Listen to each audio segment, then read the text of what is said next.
Hello friends, welcome back to Janna's recipes. ഇന്നത്തെ വീഡിയോയിൽ നമുക്ക് രാവിലെയോ അല്ലെങ്കിൽ രാത്രിയോ വൈകിട്ടോ ഏത് സമയത്ത് വേണമെങ്കിലും കഴിക്കാൻ പറ്റിയിട്ടുള്ള ഒരു വെറൈറ്റി ആയിട്ട് എന്നാൽ ഹെൽത്തി ആയിട്ടുള്ള ഒരു ഉപ്മാവിൻ്റെ റെസിപ്പി ആയിട്ടാണ് വന്നിട്ടുള്ളത്. നല്ല ടേസ്റ്റാണ് കഴിക്കാൻ, വളരെ സിമ്പിളായിട്ട് ഉണ്ടാക്കാനും പറ്റും. അപ്പോൾ നമുക്കിത് എങ്ങനെയാണ് ഉണ്ടാക്കുന്നതെന്ന് നോക്കാം.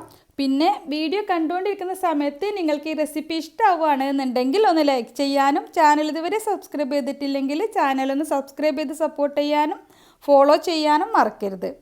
അപ്പോൾ ഈ ഉപ്മാവ് ഉണ്ടാക്കാനായിട്ട് ഞാനിവിടെ എടുത്തിട്ടുള്ളത് 1/2 കപ്പ് നുറുക്ക് ഗോതമ്പാണ്. ഇതിപ്പോൾ കുറച്ച് വലിയ തരിയോട് കൂടിയിട്ടുള്ള നുറുക്ക് ഗോതമ്പ് തന്നെയാണ് എടുത്തിട്ടുള്ളത്. നമുക്ക് വേണമെങ്കിൽ ഗോതമ്പ് റവ വേണമെങ്കിലും ഇതിനായിട്ട് എടുക്കാം. ഇനി ഇത് നന്നായിട്ട് കഴുകി എടുത്തതിന് ശേഷം നമുക്കിത് കുറച്ച് വെള്ളം ഒഴിച്ചിട്ട് ഒന്ന് കുതിരാനായിട്ട് മാറ്റി വെക്കാം. ഒരുപാട് സമയമൊന്നും വെക്കണ്ട. ഉപ്പുമാവിന് വേണ്ടിയിട്ടുള്ള ബാക്കി കാര്യങ്ങളൊക്കെ റെഡിയാവുന്ന അത്രയും സമയം വെച്ചാൽ മതി. ഇനി ഒരു പാൻ വെച്ചിട്ട് ചൂടാകുമ്പോൾ 1 ടീസ്പൂൺ വെളിച്ചെണ്ണയാണ് ഒഴിച്ച് കൊടുത്തിട്ടുള്ളത്.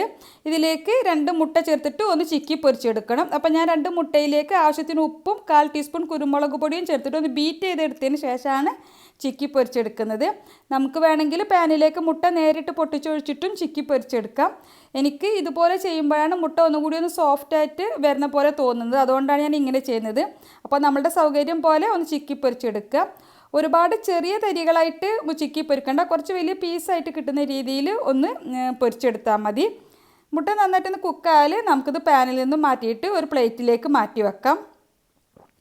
ഇനി പാനിലേക്ക് ഒരു 2 ടീസ്പൂണോളം വെളിച്ചെണ്ണ ഒഴിച്ച് കൊടുത്തിട്ടുണ്ട്. അതിലേക്ക് 1/2 ടീസ്പൂൺ കടുക് ഇട്ട് പൊട്ടിക്കാം. കടുകൊന്ന് പൊട്ടി വരുമ്പോൾ ഒരു പച്ചമുളക് ചെറുതായിട്ട് കട്ട് ചെയ്തതും ഒരു 2 തണ്ട് കറിവേപ്പില കൂടി ചേർത്തിട്ടുണ്ട്. പിന്നെ ഒരു 1/4 കപ്പ് ക്യാരറ്റ് ചെറുതായിട്ട് കട്ട് ചെയ്തതും അതുപോലെ തന്നെ 1/4 കപ്പ് സവാള ചെറുതായിട്ട് കട്ട് ചെയ്തത്, പിന്നെ ഒരു 1/4 കപ്പ് ക്യാപ്സിക്കം ചെറുതായിട്ട് കട്ട് ചെയ്തത് കൂടി ചേർത്തിട്ട് ഒന്ന് വഴറ്റിയെടുക്കാം. ഒരുപാട് സമയമൊന്നും വഴറ്റേണ്ട, 1 മിനിറ്റ് ഒന്ന് വഴറ്റിയെടുത്താൽ മതി. സവാളയൊക്കെ ഒന്ന് ചെറുതായിട്ടൊന്ന് വാടി വരുന്ന സമയത്ത് നമുക്കിതിലേക്ക് ആവശ്യത്തിനുള്ള വെള്ളം ചേർത്ത് കൊടുക്കണം. അപ്പോൾ നമ്മളിവിടെ എടുത്തിട്ടുള്ളത് 1/2 കപ്പ് നുറുക്ക് ഗോതമ്പാണ്. 1/2 കപ്പ് നുറുക്ക് ഗോതമ്പ് എടുക്കുമ്പോൾ 1 കപ്പ് വെള്ളമാണ് ഒഴിച്ചു കൊടുക്കേണ്ടത്.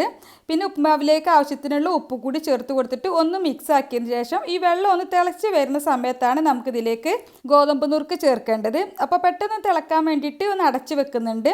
വെള്ളം ഒന്ന് തിളച്ച് തുടങ്ങിയാൽ നമുക്കിതിലേക്ക് നുറുക്ക് ഗോതമ്പ് ചേർത്ത് കൊടുക്കാം. അതിലുള്ള വെള്ളമൊക്കെ ഊറ്റി കളഞ്ഞതിന് ശേഷം വേണം ഇതിലേക്ക് ചേർത്ത് കൊടുക്കാൻ. എന്നിട്ട് നന്നായിട്ട് മിക്സ് ആക്കി കൊടുക്കാം. ഇതൊന്ന് തിളച്ച് വരുന്ന സമയത്ത് നമുക്ക് അടച്ച് വെച്ചിട്ട് ഫ്ലെയിം നന്നായിട്ട് കുറച്ച് വെച്ചിട്ട് വേവിക്കണം. ഇതിപ്പോൾ കുറച്ച് വലിയ തരിയോട് കൂട്ടിയുള്ള ഗോതമ്പ് ആയതുകൊണ്ട് ഫ്ലെയിം നന്നായിട്ട് കുറച്ച് വെച്ചിട്ട് വേവിക്കാൻ വേണ്ടിയിട്ട് ശ്രദ്ധിക്കണം. ഒരു 15 മിനിറ്റ് ഒക്കെ ആയാൽ മൂടി തുറന്നിട്ടൊന്ന് മിക്സ് ആക്കി നോക്കാം. ഇപ്പോൾ ഗോതമ്പൊക്കെ നന്നായിട്ട് വെന്തിട്ടുണ്ടാവും.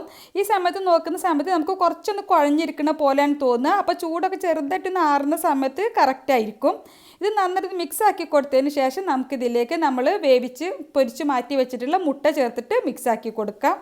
മുട്ട ചേർത്തിട്ട് ഒന്ന് മിക്സാക്കി കഴിഞ്ഞാൽ പിന്നെ ലോ ഫ്ലെയിമിൽ തന്നെ 1 മിനിറ്റ് കൂടി ഒന്ന് അടച്ച് വെക്കണം. എന്നാലാണ് മുട്ടയുടെ ഫ്ലേവറൊക്കെ ഉപ്മാവിലേക്ക് കിട്ടുള്ളൂ.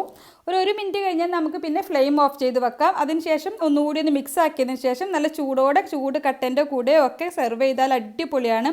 ഇത് നമുക്ക് രാവിലെ ആയാലും അല്ലെങ്കിൽ രാത്രിയിലോ അല്ലെങ്കിൽ വൈകുന്നേരമൊക്കെ ആയാലും അല്ലെങ്കിൽ കുട്ടികൾക്ക് ടിഫിൻ ബോക്സിൽ കൊടുത്തു വിടാനും പറ്റിയിട്ടുള്ള അടിപൊളി റെസിപ്പിയാണ്. അപ്പോൾ ഇതുവരെ ഇതുപോലെ ട്രൈ ചെയ്ത് നോക്കിയിട്ടില്ലെങ്കിൽ തീർച്ചയായിട്ടും ട്രൈ ചെയ്ത് നോക്കുക. നല്ല ടേസ്റ്റാണ് കഴിക്കാൻ, അടിപൊളിയാണ്. ട്രൈ ചെയ്ത് നോക്കുക. എന്നിട്ട് നിങ്ങളുടെ അഭിപ്രായം കമൻ്റായിട്ട് അറിയിക്കുക. നിങ്ങൾക്ക് ഈ റെസിപ്പി ഇഷ്ടമായെങ്കിൽ ഒന്ന് ലൈക്ക് ചെയ്യാനും ചാനൽ ഇതുവരെ സബ്സ്ക്രൈബ് ചെയ്തിട്ടില്ലെങ്കിൽ ചാനൽ സബ്സ്ക്രൈബ് ചെയ്ത് സപ്പോർട്ട് ചെയ്യാനും ഫോളോ ചെയ്യാനും മറക്കരുത്.